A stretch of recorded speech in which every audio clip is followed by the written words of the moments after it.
श्री शिवाय नमस्तुभ्याम, हर हर महादेव, जय महाकाल। कैसे हैं आप सभी लोग। देखिए आज का जो ये वीडियो है ना, आप सभी लोगों के लिए बहुत ही ज्यादा खास और विशेष होने वाला है। आप सभी को पता है कि कल है वैशाख प्रदोष का दिन, और ये जो वैशाख मास की प्रदोष होती है ना, साल में सिर्फ एक बार ऐसा मौका मिलता है जिस दिन आपको ये 7 कांटों वाला उपाय करना होता है। 7 पीढ़ियों तक आपके परिवार की तरक्की होती रहती है, परिवार में कभी धन संपदा की कमी नहीं होती है, बड़ी से बड़ी बीमारियां आपके परिवार से खत्म हो जाती है।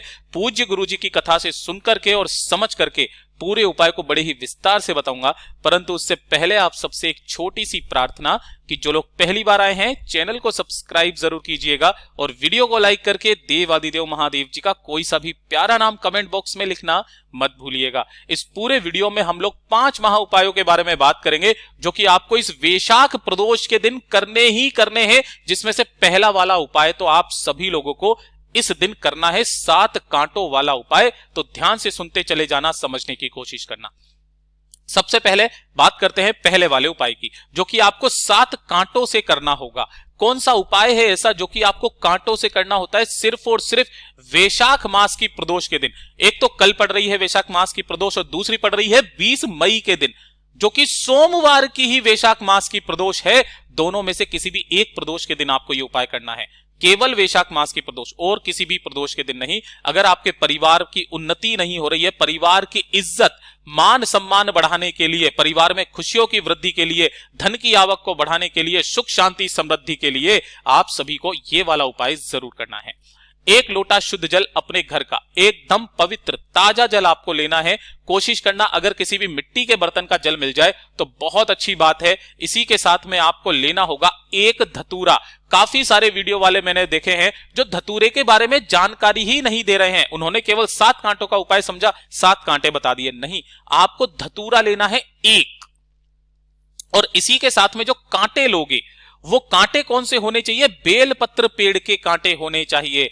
ये ध्यान रखना, बेलपत्र पेड़ के कांटे बहुत ही ज्यादा कड़क होते हैं, टाइट होते हैं। अगर इनका घाव लगता है ना तो वो बहुत जल्दी सही नहीं होता है, तो ध्यान से आपको इसको तोड़ना होगा। गिन करके 7 कांटे बेलपत्र पेड़ के आपको लेने हैं। तो 1 लोटा शुद्ध जल, 1 धतूरा और 7 बेलपत्र पेड़ के कांटे, इन्हें लेकर के पहुंच जाना बाबा के मंदिर शिवलिंग के पास। समय क्या रहेगा? वैशाख प्रदोष के दिन जब आप इस वाले उपाय को करोगे तो समय जब सूरज ढल रहा हो, यह चीज ध्यान रखना, जब सूरज ढल रहा हो, ढला ही हो, उस समय पर आपको यह उपाय करना है प्रदोष काल में। उत्तर दिशा नॉर्थ डायरेक्शन की तरफ मुंह करके पहले खड़े हो जाना। 1 लोटा शुद्ध जल पहले शिवलिंग पर समर्पित करना। ओम नमः शिवाय, श्री शिवाय नमस्तुभ्यम पंचाक्षरी मंत्र या षडाक्षरी मंत्र का स्मरण करते हुए जब ये पूरा जल समर्पित हो जाए, जल समर्पित करने के पश्चात आपको 1 धतूरा पहले अपनी कामना कह करके यहां पर समर्पित करना है। डंडी रहेगी आपसे विपरीत दिशा में, कांटे वाला भाग आपकी तरफ में रहेगा, ठीक है। और इस धतूरे के साथ बेलपत्र ना समर्पित करते हुए, ये पूज्य गुरुजी की लाइन है, बेलपत्र ना समर्पित करते हुए जो आपने 7 कांटे लिए हैं, अपनी कामना कह करके शिवलिंग के ऊपर उन 7 के 7 कांटों को समर्पित करके घर पर वापस चले आ जाना। दोनों हाथों से, खुले हाथों से बाबा से निवेदन करके, कामना करके वापस घर की तरफ जब आप जाओगे ना, एक मुस्कुरा करके शिवलिंग को पीछे की तरफ मुड़ करके जरूर देखना। हो सके तो एक गाय की घी का गोल बत्ती का दीपक लगा करके चले आ जाना। वैशाख मास की प्रदोष के दिन किया गया ये उपाय आपके पूरे परिवार की उन्नति 7 पीढ़ियों तक आगे बढ़ाएगा। पूज्य गुरुजी का बहुत अद्भुत और अचूक उपाय है, जरूर कीजिएगा। बात कर लेते हैं दूसरे वाले उपाय की। दूसरा वाला उपाय किन लोगों को करना है कि अगर आपके परिवार में किसी भी व्यक्ति को इस तरीके की समस्या है कि जो उनके हाथों के जोड़े होते हैं, जैसे कि ये वाली जगह हो गई जिनमें दर्द होता है, कलाइयों में दर्द होता है ना, तो उन सभी व्यक्तियों को इस प्रदोष के दिन एक उपाय को करना है।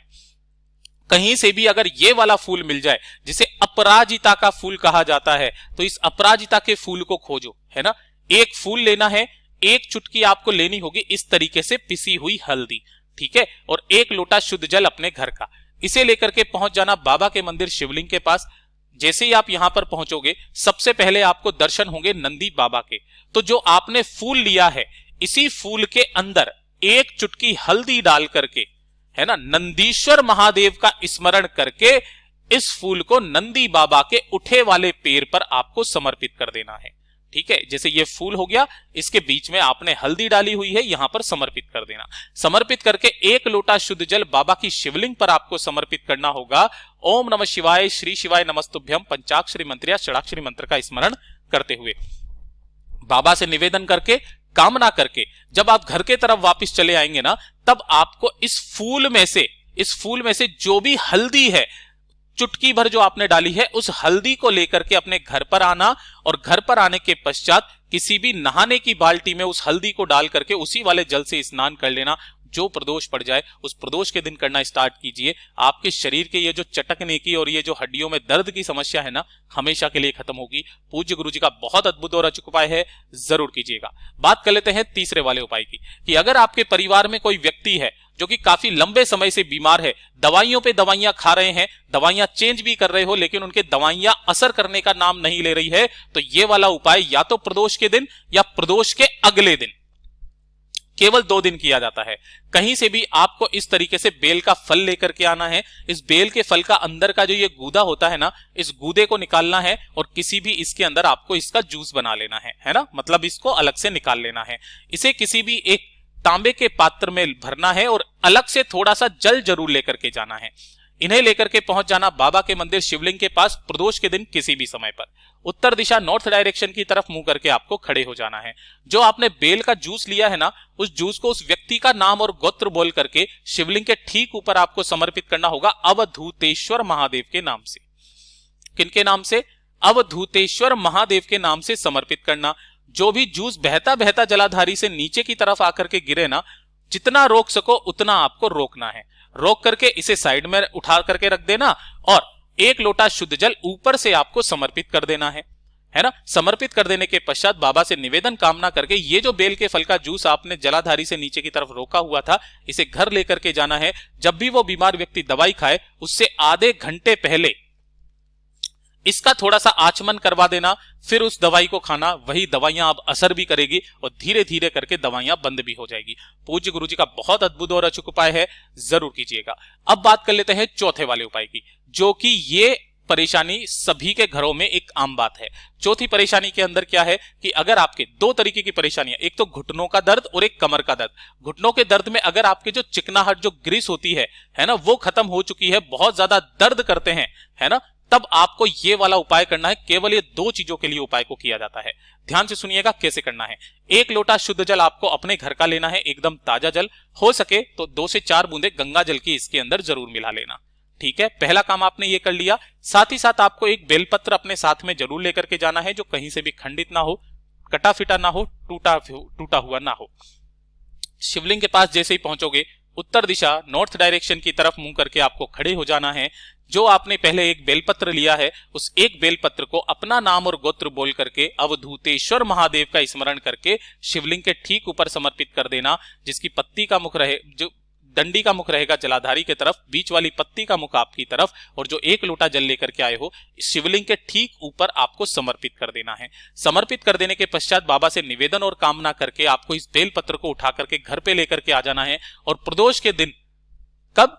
प्रदोष के दिन रात्रि को 12 बजे अगर आपके घर से शिवालय का शिखर दिखता है, तो उस शिखर को देखते हुए चबा चबा करके खा लेना।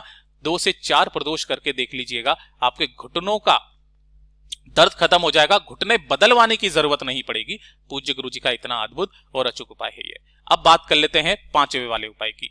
ये जो 5वां वाला उपाय है ना, ये अगर आपके परिवार में कोई भी छोटा बच्चा रहता है जो काफी ज्यादा बीमार रहता है, छोटी छोटी सी चीजों पर, थोड़ा सा मौसम क्या चेंज हुआ, बीमार हो गया, कभी नजर लग गई, कभी टोना टोटका लग गया, तो उसके लिए आपको ये एक उपाय करना है। किसी भी प्रदोष के दिन आपको एक चौमुखी आटे का दीपक तैयार करना है। मैं यहां लिख भी देता हूं, चौमुखी आटे का दीपक।